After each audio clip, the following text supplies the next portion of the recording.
ಓಂ ಬ್ರಹ್ಮ ಬ್ರಹ್ಮಸ್ಪತೆ ನಮಃ. ಓಂ ನಮೋ ಭಗವತೆ ವಾಸುದೇವಾಯ. ಶ್ರೀಕೃಷ್ಣಾಯ ನಮಃ. ನಮಸ್ತೆ ವೀಕ್ಷಕರೇ, ವೆಲ್ಕಮ್ ಟು ನಕ್ಷತ್ರ ತರಂಗ.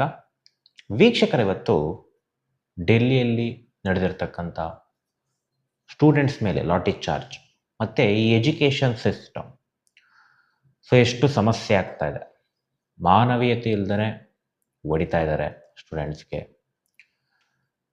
ತುಂಬ ಕಷ್ಟನೂ ಕೂಡ ಪಟ್ಟಿರ್ತಾರೆ ಪ್ರತಿಯೊಬ್ಬರು ಕೂಡ.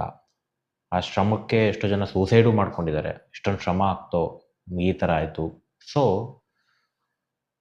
ಎಲ್ಲವೂ ಕರ್ಮಫಲ. ಜಗತ್ತಲ್ಲಿ ಪ್ರತಿಯೊಬ್ಬ ವ್ಯಕ್ತಿಯೂ ಹುಟ್ಟಿರೋದು ಕರ್ಮಫಲ. ಎಜುಕೇಷನ್ ಸಿಸ್ಟಮಲ್ಲಿ ಅದು ನೀಟ್ ಪರೀಕ್ಷೆಯಲ್ಲಿ ಸ್ಕ್ಯಾಮ್ ಆಗಬೇಕು ಅನ್ನೋದು ದೇವರಿಚ್ಛೆ. ಪಕ್ಕದಲ್ಲೊಂದು ಕುಂಡ್ಲಿ ಹಾಕಿದ್ದೀನಿ. ಇದು ದೇಶದ ಭವಿಷ್ಯದ ಕುಂಡಲಿ. ನಮ್ಮ ಜಾತಕ ಅಂತ ಹೇಗಿದೆಯೋ ದೇಶಕ್ಕೂ ಒಂದು ಜಾತಕ ಇದೆ.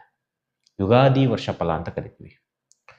ಯುಗಾದಿ ಟು ಯುಗಾದಿ ಈ ಒಂದು ವರ್ಷದಲ್ಲಿ ಏನೇನಾಗ್ತಕ್ಕಂಥ ಘಟನೆಗಳು ಅಂತ ನಮ್ಮ ಮೇದಿನಿ ಶಾಸ್ತ್ರದಲ್ಲಿ ಕೊಟ್ಟಿದ್ದಾರೆ. ಕುಂಡಲಿಯಲ್ಲಿ ನೋಡ್ಬೋದು 4 ಅನ್ನೋ ಒಂದು ನಂಬರ್ ಕಾಣಿಸ್ತಾ ಇದೆ ನಿಮಗೆ. 4ನೇ ಮನೆ ಅಂತ.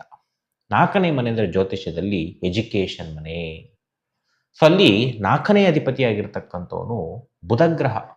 ಅವನು ಕೂತಿರ್ತಕ್ಕಂಥದ್ದು ಕುಂಭರಾಶಿನಲ್ಲಿ 12ನೇ ಮನೆ. ಮೀನ ಲಗ್ನ ಆಗಿದೆ, 12ನೇ ಮನೆಯಲ್ಲಿ ಬುಧ ಇರತಕ್ಕಂಥದ್ದು. ಬರೀ ಬುಧ ಇದ್ರೆ ಓಕೆ, ಬಟ್ ಅಲ್ಲಿ ಕೂತಿರ್ತಕ್ಕಂಥದ್ದು ರಾಹು ಜೊತೆ, ಕುಜನ ಜೊತೆ, ಪಾಪಗ್ರಹಗಳು ಅಂತ ಕರಿತೀವಿ. 4ನೇ ಮನೆ ನಮಗೆ ಶಿಕ್ಷಣವನ್ನ ಸೂಚನೆ ಮಾಡುತ್ತೆ. ಹಾಗೆ ಬುಧಗ್ರಹ ಅಂತಕ್ಕಂಥದ್ದು ಅದು ಕೂಡ ಶಿಕ್ಷಣ, ಪರೀಕ್ಷೆ, ದಾಖಲೆಗಳನ್ನ ಇಂಡಿಕೇಟ್ ಮಾಡುತ್ತೆ. ನೆಕ್ಸ್ಟ್ ಹಾಗೆ 12ನೇ ಭಾವದಲ್ಲಿ ಕೂತಿರ್ತಕ್ಕಂಥದ್ದು ನಷ್ಟದ ಮನೆ. ಹಾಗೆ ಮರು ಸಂರಚನೆ ಅಂತ ಏನು ಕರಿತೀವಿ ಎಜುಕೇಷನಲ್ಲಿ, ಅದು ಆಗ್ತಕ್ಕಂಥದ್ದು. ಮತ್ತು ಸಮಸ್ಯೆ ಮನೆ ಅಂತ ಕರಿತೀವಿ 12ನೇ ಮನೆನ. ಗ್ರಹಸ್ಥಿತಿ ಬಗ್ಗೆ ಹೇಳ್ತಾ ಇದ್ದೀನಿ. ನೆಕ್ಸ್ಟ್ ರಾಹು ಕೂತಿರ್ತಕ್ಕಂಥದ್ದು ಅಕ್ರಮ ನಡೀತಕ್ಕಂಥದ್ದು, ಸ್ಕ್ಯಾಮ್ ಕಾರಕನೇ ರಾಹು. ಅದು ಕುಂಭರಾಶಿನಲ್ಲಿ ಕೂತಿದ್ದಾನೆ. ನೆಕ್ಸ್ಟ್ ಹಾಗೆ ಗೊಂದಲ, ತುಂಬ ಗೊಂದಲವನ್ನು ಸೃಷ್ಟಿ ಮಾಡ್ತಕ್ಕಂಥದ್ದು ರಾಹುನೇ. ತಂತ್ರಜ್ಞಾನ ಸಮಸ್ಯೆ ಮಾಡ್ತಕ್ಕಂಥದ್ದು ರಾಹುನೇ. ನೆಕ್ಸ್ಟ್ ಹಾಗೆ ಕುಜ ಕೂತಿದ್ದಾನೆ. ಕುಜ ಕೂತಿರ್ತಕ್ಕಂಥದ್ದು ತುರ್ತು ಕ್ರಮ ಅಂತ ಕರಿತೀವಿ, ಪ್ರತಿಭಟನೆಗಳು ಅಂತ ಕರಿತೀವಿ. ಆಲ್ರೆಡಿ ಆಗ್ತಾ ಇದೆ ಸ್ಟೂಡೆಂಟ್ಸಿಂದ ಪ್ರತಿಭಟನೆಗಳು. ಏಕೆಂದರೆ ಕುಜ ನ್ಯಾಯ ಬೇಕು ಅಂತ ಹೆಚ್ಚಾಗುತ್ತೆ. ಏಕೆಂದರೆ ಶನಿ ಮನೆ, ಶನಿ ಜಸ್ಟಿಸ್. ಹಾಗೆ ಪೊಲೀಸ್ ಕ್ರಮ ಹೆಚ್ಚಾಗತ್ತೆ, ಏಕೆಂದರೆ ಕುಜ ಕೂತಿರ್ತಕ್ಕಂಥದ್ದು. ಇಲ್ಲಿ ಶನಿ ಮನೆ ಪವರ್ಫುಲ್ ಆಗಿರ್ತಕ್ಕಂಥದ್ದು ಕುಜಂಗೆ ಯಾವಾಗಲೂ ಕೂಡ. ಅದಕ್ಕೆ ಅಲ್ಲಿ ಲಾಠಿ ಚಾರ್ಜ್ ಸ್ಟೂಡೆಂಟ್ಸ್ ಮೇಲೆ. ಯಾಕೆಂದರೆ ಬುಧ ಕಾರಕ ಫಾರ್ ಸ್ಟೂಡೆಂಟ್ಸ್, ಕುಜಾರಾಹು ಮಾನವೀಯತೆ ಇಲ್ದೇ ಒಡೆದು ಬಿಸಾಕೋದು. ಇದು ಬಂದ್ಬಿಟ್ಟಿದೆ. ಇನ್ನೊಂದು ಅಲ್ಲಿ ಸ್ಕ್ಯಾಮ್ ಕಾರಕ ಗ್ರಹ ಬಂದ್ಬಿಟ್ಟೆ ರಾಹು. 4ನೇ ಅಧಿಪತಿ 12ರಲ್ಲಿ ಕೂತಿರ್ತಕ್ಕಂಥದ್ದು ಎಜುಕೇಷನ್ ಸ್ಕ್ಯಾಮ್ ಕೊಡ್ತಕ್ಕಂಥದ್ದು. ಏನು ಬೇಕಾದ್ರೂ ಆಗಿರ್ಬೋದು, ಅದು ನೀಟಲ್ಲಿ ಬಂದಿದೆ. ಬೇರೆ ಬೇರೆ ವಿಚಾರದಲ್ಲೂ ಸಮಸ್ಯೆಗಳು ಬರುತ್ತೆ ಈ ಶಿಕ್ಷಣ ವ್ಯವಸ್ಥೆಗಳಲ್ಲಿ. ಇದು ಆಲ್ರೆಡಿ ಪ್ರೀ ಡಿಸೈಡೆಡ್ ಹಿಂಗೆ ಆಗುತ್ತೆ ಜಗತ್ತಲ್ಲಿ ಅಂತಕ್ಕಂಥದ್ದು ದೇವರಿಚ್ಛೆ ಮೊದಲೇ ಆಗ್ಬಿಟ್ಟಿದೆ. ನೆಕ್ಸ್ಟ್ ಏನೇನಾಗುತ್ತೆ ಅದನ್ನು ನಾನು ನೋಡೋಣ.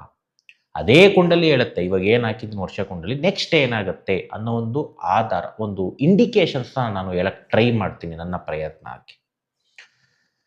ಅಲ್ಲಿ ಗುರು 4ನೇ ಮನೆ ಕೂತಿರ್ತಕ್ಕಂಥದ್ದು ಮಿಥುನ ರಾಶಿನಲ್ಲಿ. ಇಲ್ಲಿ ಅದೇ ಪ್ಲಸ್ ಪಾಯಿಂಟ್. 4ನೇ ಮನೆ ಹೋಗಿ ಕೆಟ್ಟೋಗ್ಬಿಟ್ಟಿದೆ, 12ನೇ ಮನೆಗೆ ಹೋಗ್ಬಿಟ್ಟು. ಬಟ್ ಗುರು ಕೂತಿರ್ತಕ್ಕಂಥದ್ದು ಪ್ಲಸ್ ಪಾಯಿಂಟ್, ಸುಧಾರಣೆಗಳನ್ನ ತರತಕ್ಕಂಥದ್ದು ಗುರು. ಅದನ್ನ ಇನ್ನೂ ಡೀಟೇಲ್ ಆಗಿ ನೋಡಿದಾಗ ಗುರು ಏನು ಮಾಡ್ತಾನೆ 4ನೇ ಮನೇಲಿ ಕೂತ್ಕೊಂಡು ಅಂದಾಗ ಕೆಲವೊಂದು ಕಾಂಬಿನೇಷನ್ ಬರ್ಕೊಂಡಿದ್ದೀನಿ. ಉನ್ನತ ಮಟ್ಟದ ತನಿಖೆ ಆರಂಭ ಆಗ್ತಕ್ಕಂಥ ಸಾಧ್ಯತೆ ತೋರಿಸ್ತಾ ಇದೆ. ಹಾಗೆ 2ನೇದು ಪರೀಕ್ಷಾ ಸಂಸ್ಥೆಗಳ ಕಾರ್ಯವೈಖರಿ ಮರುಪರಿಶೀಲನೆ ಆಗುತ್ತೆ. ಏನೇನು ಸಮಸ್ಯೆ ಆಗಿದೆ ಮತ್ತೆ ಪರಿಶೀಲನೆ ಆಗುತ್ತೆ. ಕೆಲವು ಅಧಿಕಾರಿಗಳ ಸಸ್ಪೆಂಡ್ ಆಗುತ್ತೆ ಅಥವಾ ವರ್ಗಾವಣೆ ಮಾಡಿ ಬಿಸಾಕ್ತಾರೆ. ಇನ್ನೊಂದು ಕಡೆಗೆ ಅಲ್ಲಿರೋರ್ನೇ ತೆಗೆದು ಬಿಸಾಕ್ತಾರೆ ಮನೆಗೆ, ಇಲ್ಲಾಂದ್ರೆ ಬೇರೆ ಕಡೆ ಹೋಗ್ತಕ್ಕಂಥದ್ದು. ಆ ಅಧಿಕಾರಿಗಳನ್ನ ಅಲ್ಲೇ ಬಿಡಲ್ಲ. ಅಧಿಕಾರಿಗಳಿಗೆ ಸ್ವಲ್ಪ ಡೇಂಜರಸ್ ಟೈಮು, ಅವರಿಗೆ ಬ್ಯಾಡ್ ಟೈಮ್ ಸ್ಟಾರ್ಟ್. ನೆಕ್ಸ್ಟು ಪ್ರಶ್ನೆ ಪತ್ರಿಕೆ ಭದ್ರತೆಗೆ ಹೊಸ ತಂತ್ರಜ್ಞಾನವನ್ನು ಅಳವಡಿಕೆ ಮಾಡ್ತಾರೆ ಈ ವರ್ಷ. ಈ ಥರ ಆಗಿರೋ ಪ್ರಾಬ್ಲಮಿಂದ ನೆಕ್ಸ್ಟ್ ಅದನ್ನು ಸರಿಪಡಿಸ್ತಕ್ಕಂಥದ್ದು ಯಾವ್ಯಾವ ರೀತಿ ಅಂತ ತೋರಿಸ್ತಾ ಇದೆ. ಕಠಿಣ ಕಾನೂನು ತಿದ್ದುಪಡಿ ಅಥವಾ ಹೊಸ ನಿಯಮಗಳ ಚರ್ಚೆ ಬರುತ್ತೆ. ಈ ಒಂದು ಸಿಸ್ಟಮ್ ಬರಲೇಬೇಕು ಅಂತ ಇಡೀ ಜಗತ್ತು ಚರ್ಚೆ ಮಾಡುತ್ತೆ, ಬಿಡೋದಿಲ್ಲ. ಸೈಬರ್ ಭದ್ರತೆ ಹೆಚ್ಚಿಸುವ ಕ್ರಮ ಹೆಚ್ಚಾಗ್ತಕ್ಕಂಥದ್ದು ತೋರಿಸ್ತಾ ಇದೆ 4ನೇ ಮನೆಯಲ್ಲಿ ಗುರು. ಸೊ ಹಾಗೆ ವಿದ್ಯಾರ್ಥಿ ಸಂಘಟನೆಗಳೊಂದಿಗೆ ಮಾತುಕತೆ ನಡೆಸುವ ಪ್ರಯತ್ನ ಮಾಡುತ್ತೆ ಸರ್ಕಾರ. ಈಗ ಮೋದಿ ಸರ್ಕಾರ ಅಂತ ಏನೇನು ನೋಡ್ತಿದ್ದೀರಾ, ವಿದ್ಯಾರ್ಥಿಗಳ ಜೊತೆ ಮೀಟಿಂಗ್ ಆಗುತ್ತೆ ಅಥವಾ ಮತ್ತೊಂದು ನಡೆಯುತ್ತೆ. ಸೊ ಹಾಗೆ ಭವಿಷ್ಯದ ಪರೀಕ್ಷೆಗಳ ವಿಧಾನದಲ್ಲಿ ಸ್ವಲ್ಪ ಬದಲಾವಣೆ ಬರ್ತಕ್ಕಂಥದ್ದು. ಸಾರ್ವಜನಿಕ ವಿಶ್ವಾಸ ಮರಳಿ ಪಡೆಯಲು ಸುಧಾರಣೆಗಳು ಘೋಷಣೆ ಆಗುತ್ತೆ. ಅಂದರೆ ಭರವಸೆ ಕೊಡಬೇಕಲ್ಲ ಇವಾಗ, ಇಲ್ಲಾಂದ್ರೆ ಈ ಸ್ಟ್ರೈಕ್ಸು ಅದು ಇದು ಸರ್ಕಾರದ ಬಗ್ಗೆ ಕೆಟ್ಟ ಮಾತುಗಳು ನಿಲ್ಲಲ್ವಲ್ಲ. ಸ್ವಲ್ಪ ಭರವಸೆಗಳನ್ನ ಕೊಡ್ತಕ್ಕಂಥದ್ದು ಸರ್ಕಾರದವರು ಘೋಷಣೆ ಮಾಡ್ತಕ್ಕಂಥದ್ದು. ನಾವು ಈ ರೀತಿ ಮಾಡ್ತೀವಿ, ಒಂದೇನೋ ಒಂದು ನಿಮಗೆ ಈ ರೀತಿ ಅನ್ಯಾಯ ಆಗಲ್ಲ, ನಾವು ಇದನ್ನ ನಿಮಗೆ ಈ ಥರ ಪರಿಹಾರ ಕೊಡ್ತೀವಿ, ಏನೋ ಒಂದು ಘೋಷಣೆ ಮಾಡ್ತಕ್ಕಂಥದ್ದು, ಭರವಸೆ ಕೊಡ್ತಕ್ಕಂಥದ್ದು 4ನೇ ಮನೆ ಗುರುವಿಂದ ತೋರಿಸ್ತಾ ಇದೆ. ಸೊ ಯಾವುದೇ ನಡಿಬೇಕು ಅಂದ್ರೂ ಕೂಡ ವೀಕ್ಷಕರೇ, ಹಣೆ ಬರನೆ, ಆ ಹಣೆ ಬರ ಕೆಟ್ಟದ್ದು ಮಾಡ್ಬೋದು ಜಗತ್ತಲ್ಲಿ, ಓಕೆ, ಅದು ಅನ್ಯಾಯನೇ. ಒಂದು ನೀಟ್ ಪರೀಕ್ಷೆ ಸ್ಕ್ಯಾಮ್ ಆಗೋದು ಅನ್ಯಾಯ, ಕರೆಕ್ಟ್. ಬಟ್ ನೆಕ್ಸ್ಟ್ ಏನೋ ಬದಲಾವಣೆ ತಗೊಬರ್ತಾನೆ ಭಗವಂತ. ಇನ್ನೂ ಏನೋ ಆಗಬೇಕು, ಯಾಕೆಂದರೆ ಎಷ್ಟೋ ವರ್ಷದಿಂದ ಏನೇನೋ ಇರುತ್ತೆ ಸ್ಕ್ಯಾಮ್ಸ್, ಇವಾಗ ಬಂದಿರುತ್ತೆ ಅಷ್ಟೇ. ಬಟ್ ಅದನ್ನು ಮುಂದಕ್ಕೆ ನಡಿಬಾರ್ದು ಅಂದಾಗ ದೇವರು ಮತ್ತೊಂದು ಹೊಸ ನಿಯಮಗಳನ್ನ ತರಿಸ್ತಕ್ಕಂಥದ್ದು ಈ ವರ್ಷದಲ್ಲಿ ರೀಸೆಂಟಾಗೆ ತೋರಿಸ್ತಾ ಇದೆ. ಸೊ ಗ್ರಹಗತಿಗಳು ಹೇಳ್ತಾ ಇದೆ 4ನೇ ಮನೇಲಿ ಗುರು ಇರೋದ್ರಿಂದ ಜಸ್ಟಿಸು ಸಿಕ್ಕೇ ಸಿಗುತ್ತೆ, ಬದಲಾವಣೆಗಳನ್ನ ತಗೊಬರ್ತಾರೆ. ನೆಕ್ಸ್ಟು ಈಗಿನ ಸ್ಟೂಡೆಂಟ್ಸ್ಗಿಂತ ನೆಕ್ಸ್ಟ್ ಆಗದೆ ಇರೋ ಥರ ನೋಡ್ಕೊಳ್ತಕ್ಕಂಥದ್ದು ತೋರಿಸ್ತಾ ಇದೆ. ಸೊ ಕೆಲವೊಂದು ಘೋಷಣೆಗಳನ್ನು ಕೂಡ ಸರ್ಕಾರ ಮಾಡುತ್ತೆ. ಸೊ ಇದನ್ನು ಅತಿರೇಕಕ್ಕೆ ತಗೊಂಡೋಗೋಕ್ಕೆ ಬಿಡೋದಿಲ್ಲ.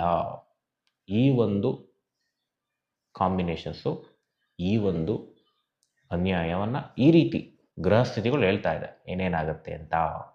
ಪ್ರತಿಯೊಂದು ಡಿಸೈಡೇ ಆಗಿರುತ್ತೆ. ಸೊ ನಾವುಗಳು ಹೇಳ್ತಾ ಇರ್ತೀವಿ, ಅವನು ಸ್ಕ್ಯಾಮ್ ಮಾಡಿದ್ರು, ಇವ್ರ ದುರಾಸೆ. ಹೌದು, ಸತ್ಯನೇ, ಇಲ್ಲ ಅಂತಲ್ಲ, ಸತ್ಯನೇ. ಬಟ್ ಅವನು ಅನ್ಯಾಯ ಮಾಡ್ತಾನೆ ಅಂತ ದೇವ್ರಿಗೆ ಫಸ್ಟೇ ಗೊತ್ತು. ಎಜುಕೇಷನ್ ನೀಟಲ್ಲಿ ಎಕ್ಸಾಮ್ಸಲ್ಲಿ ಸ್ಕ್ಯಾಮ್ ಆಗಬೇಕು ಅಂತ ದೇವ್ರಿಗೆ ಫಸ್ಟೇ ಗೊತ್ತು. ನೆಕ್ಸ್ಟ್ ಏನಾಗುತ್ತೆ ದೇವ್ರಿಗೆ ಫಸ್ಟೇ ಗೊತ್ತು. ಎಲ್ಲ ಡಿಸೈಡೆಡ್ಡು. ಅದನ್ನೇ ನಾನು ಹೇಳ್ತಾ ಇರೋದು ಅಷ್ಟೇ. ಹಣೆ ಬರನ ಬದಲು ಮಾಡೋಕ್ಕಾಗಲ್ಲ, ಆಲ್ಟರ್ನೇಟ್ ಮಾಡ್ಬೋದು ಅಂತ ಹೇಳ್ತಾರೆ. ಸೊ ನಮ್ಮ ಹಣೆ ಬರನೂ ಅಷ್ಟೇ, ದೇವರು ಬರೆದು ಕಳಿಸಿರ್ತಾನೆ. ನಾವು ಒಳ್ಳೆ ದಾರಿನ ಕೆಟ್ಟ ದಾರಿ ಆರಿಸ್ಕೊತೀವಿ, ಅದ್ರ ಮೇಲೆ ಡಿಸೈಡ್ ಆಗುತ್ತೆ. ದೇಶದ ಮಾತ್ರ ಭಗವಂತ ಇಚ್ಛಿಸ್ದಂಗೆ ಆಗೋದು, ತಪ್ಸೋಕ್ಕೆ ಆಗಲ್ಲ. ಈ ಸ್ಕ್ಯಾಮ್ ಆಗಬೇಕು, ಅದು ಹಾಗೇ ಆಗುತ್ತೆ. ಇಷ್ಟು ಸಾವಾಗಬೇಕು ಅಂತಲೂ ಬರೆದಿಟ್ಟಿರುತ್ತೆ. ಈಗ ಎಷ್ಟೋ ಜನ ಪಾಪ ವಿದ್ಯಾರ್ಥಿಗಳು ಸತ್ರು, ಹೌದು, ನೋವು, ಪಾಪ ಸಾಯಬಾರ್ದಿತ್ತು. ಬಟ್ ದೇವರ ಇಚ್ಛೆ, ತಪ್ಸೋಕ್ಕೆ ಆಗಲ್ಲ. ಬಟ್ ನೆಕ್ಸ್ಟ್ ಏನೇನಾಗಬೇಕು ಅದಾಗ್ತಾ ಇರುತ್ತೆ. ದಿಸ್ ಇಸ್ ಸಿಸ್ಟಮ್, ದೇವರ ಸಿಸ್ಟಮ್ ಇದು, ದೇವರ ಕಾನೂನು. ಕೋರ್ಟಲ್ಲಿ ಜಡ್ಜು ಈ ತಪ್ಪು ಮಾಡಿದವನಿಗೆ ಈ ಶಿಕ್ಷೆ ಅಂತ ಹೆಂಗೆ ಕಾನೂನು ಇಟ್ಟಿದ್ದಾರೋ ದೇಶದಲ್ಲಿ, ದೇವರ ಕಾನೂನು ಅಂತ ಇದೆ. ಈ ಒಂದು ಟೈಮಲ್ಲಿ ಹಿಂಗೆ ಆಗಬೇಕು, ಇಷ್ಟು ಜನ ಸಾಯಬೇಕು, ಹಿಂಗೆ ನ್ಯಾಯ ಸಿಗಬೇಕು, ಅಥವಾ ಹಿಂಗೆ ಸಿಸ್ಟಮ್ ಬದಲಾವಣೆ ಆಗಬೇಕು ಅನ್ನೋದು ದೇವರ ಕಾನೂನು. ಸೊ ನಾವೆಲ್ಲ ಬದುಕ್ತಾ ಇರೋದು ದೇವರ ಕಾನೂನು. ದೇಶದ ಕಾನೂನು ಇರ್ತಕ್ಕಂಥದ್ದು ಮನುಷ್ಯ ವ್ಯಾಘ್ರ ಆಗ್ತಾನೆ ಅಂತ ದೇಶದ ಕಾನೂನು ಇರ್ತಕ್ಕಂಥದ್ದು. ಬಟ್ ಎಷ್ಟೋ ಜನ ಕೆಟ್ಟದ್ದು ಮಾಡಿದ್ರು ಕೂಡ ಸಿಗಾಕೊಂಡು ಯಾರಿಲ್ಲ, ಅದು ದೇವ್ರ ಕಾನೂನಲ್ಲಿರುತ್ತೆ. ದೇಶದ ಕಾನೂನಲ್ಲಿ ಗೊತ್ತೇ ಆಗ್ತಿರಲ್ಲ. ಎಷ್ಟೋ ಜನ ತಪ್ಪು ಮಾಡಿದ್ರು ವಾದ ಮಾಡಬೇಕಲ್ವಾ, ಸಾಕ್ಷಿ ಬೇಕಲ್ವಾ, ಸಾಕ್ಷಿನೇ ಸಿಕ್ಕಿಲ್ಲ ಅಂದರೆ ನ್ಯಾಯ ಕೊಡಲ್ಲ. ಬಟ್ ದೇವ್ರಂಗಲ್ಲ, ದೇವ್ರ ಕಾನೂನಲ್ಲಿ ದೇವ್ರಿಗೆ ಗೊತ್ತು ಇವನು ಅನ್ಯಾಯ ಮಾಡಿದ್ದಾನೆ ಅಂತ, ಅದಕ್ಕೆ ಟೈಮ್ನ ಹೊಡಿತಾನೆ ಅವನಿಗೆ. ಈಗ ಅಕ್ರಮ ಮಾಡಿದಾರಲ್ಲ, ಈಗ ಸ್ಕ್ಯಾಮ್ ಮಾಡಿದಾರಲ್ಲ ನೀಟು, ಅವ್ರನ್ನೇ ಸುಮ್ಮನೆ ಬಿಟ್ಬಿಡಲ್ಲ ದೇವರು. ಅವರು ಬ್ಯಾಡ್ ಟೈಮ್ ಬರೋ ತನಕ ಅಷ್ಟೇ. ಬ್ಯಾಡ್ ಟೈಮ್ ಇವಾಗಲೇ ಬಂದ್ಬಿಡ್ಬೋದು, ಸ್ವಲ್ಪ ವರ್ಷ ಬಿಟ್ಟು ಬರ್ಬೋದು, ಅವ್ರಿಗೆ ಇದ್ದಿದ್ದೆ ಹಬ್ಬ. ಬಟ್ ಎಜುಕೇಷನ್ ಸ್ಕ್ಯಾಮ್ ಅಂತ ಏನಿದೆ, ಎಷ್ಟೋ ಜನ ವಿದ್ಯಾರ್ಥಿಗಳು ಅವರವರ ಹಣೆ ಬರದಲ್ಲಿ ಬ್ಯಾಡೇ ಇರುತ್ತೆ ಈ ಟೈಮಲ್ಲಿ, ಎಜುಕೇಷನ್ ರಿಲೇಟೆಡ್. ಅಥವಾ ದೇಶದ ಜಾತಕದಲ್ಲಿ ಎಜುಕೇಷನ್ ವೀಕ್ ಅಂತ ಬಂದಾಗ ನಮ್ಮ ಜಾತಕಗಳು, ವಿದ್ಯಾರ್ಥಿಗಳ ಜಾತಕಗಳು ಏನೇ ಚೆನ್ನಾಗಿದ್ರು ಕೂಡ ಅದು ಸ್ಕ್ಯಾಮೇ ಆಗುತ್ತೆ. ಅಲ್ಲಿ ಜಾತಕ ಚೆನ್ನಾಗಿದ್ದವರು ಧೈರ್ಯದಿಂದ ಮುಂದುವರಿತಾರೆ, ಲೈಫ್ ಸೇಫ್ ಮಾಡ್ಕೋತಾರೆ. ಯಾರ ಜಾತಕ ವೀಕ್ ಆಗಿರುತ್ತೆ, ಡಿಪ್ರೆಷನ್ ಕಾಂಬಿನೇಷನ್ಸ್ ಇರುತ್ತೆ, 3, 6, 8, 12, 1, 3, 8, 12 ಅಂತ ಕರಿತೀವಿ, ಇದೆಲ್ಲ ನಮಗೆ ಸ್ಕ್ಯಾಮ್ ಆಗೋದು, ಪರೀಕ್ಷೆ ಫೇಲ್ ಆದರೆ ತಡ್ಕೊಳಕ್ಕಾಗ್ದೇ ಇರೋದು, ಸೂಸೈಡ್ ಮಾಡ್ಕೊಂಬಿಡೋದು, ಈ ಒಂದು ಜ್ಯೋತಿಷದಲ್ಲಿ ಬರುತ್ತೆ. ಆ ಜಾತಕದಲ್ಲಿ ಯಾರಿಗಿರುತ್ತೆ ಆ ಕಾಂಬಿನೇಷನ್ಸು, ಅವ್ರು ಸ್ವಲ್ಪ ಸೂಸೈಡ್ಗೆ ಹೋಗ್ತಾರೆ. ಸ್ಟ್ರಾಂಗ್ ಆಗಿರ್ತಕ್ಕಂಥ ಜಾತಕದವರು ಅವ್ರು ನೆಕ್ಸ್ಟು ಮುಂದುವರಿತಾರೆ. ನೆಕ್ಸ್ಟ್ ನಾನು ಏನು ಓದಬೇಕು, ಏನು ಮಾಡಬೇಕು, ಅದ್ರ ಪ್ರಕಾರ ಹೋಗ್ತಕ್ಕಂಥದ್ದು ಪ್ರತಿಯೊಬ್ಬರು. ಬಟ್ ಜಾತಕ ಚೆನ್ನಾಗಿದ್ರು ಸ್ಕ್ಯಾಮ್ ಆಗೇ ಆಗುತ್ತೆ. ಏಕೆಂದರೆ ದೇವ್ರು ಬರೆದಿಟ್ಟಿರೋದು, ಆಗಬೇಕು, ಆಗುತ್ತೆ. ಯಾರಿಗೆ ಏನಾಗಬೇಕು ಅದಾಗುತ್ತೆ, ಏನು ಸಿಗಬೇಕು ಅದು ಸಿಗುತ್ತೆ, ಎಲ್ಲ ದೇವರೇ ನಡೆಸ್ಬಿಡ್ತಾರೆ. ಬಟ್ ಮನುಷ್ಯನ ಕರ್ಮದ ಮೇಲೆ ಹೋಗ್ತಾ ಇರುತ್ತೆ. ಅವನು ಒಳ್ಳೆಯವನ ಕೆಟ್ಟವನ ಯಾವ ರೀತಿ ಕರ್ಮ ಮಾಡ್ತಾ ಇದ್ದಾನೆ ಅದ್ರ ಮೇಲೆ ಡಿಸೈಡ್ ಮಾಡ್ತಾನೆ ದೇವರು. ಬಟ್ ಅಲ್ಲಿ ಆಗ್ತಕ್ಕಂಥ ಮುನ್ಸೂಚನೆಗಳನ್ನ ನಾನು ಪ್ರಯತ್ನ ಹಾಕಿ ಗ್ರಹಗಳ ಸೂಚನೆಗಳ ಮೇಲೆ ನಿಮಗೆ ಹೇಳಿದ್ದೀನಿ.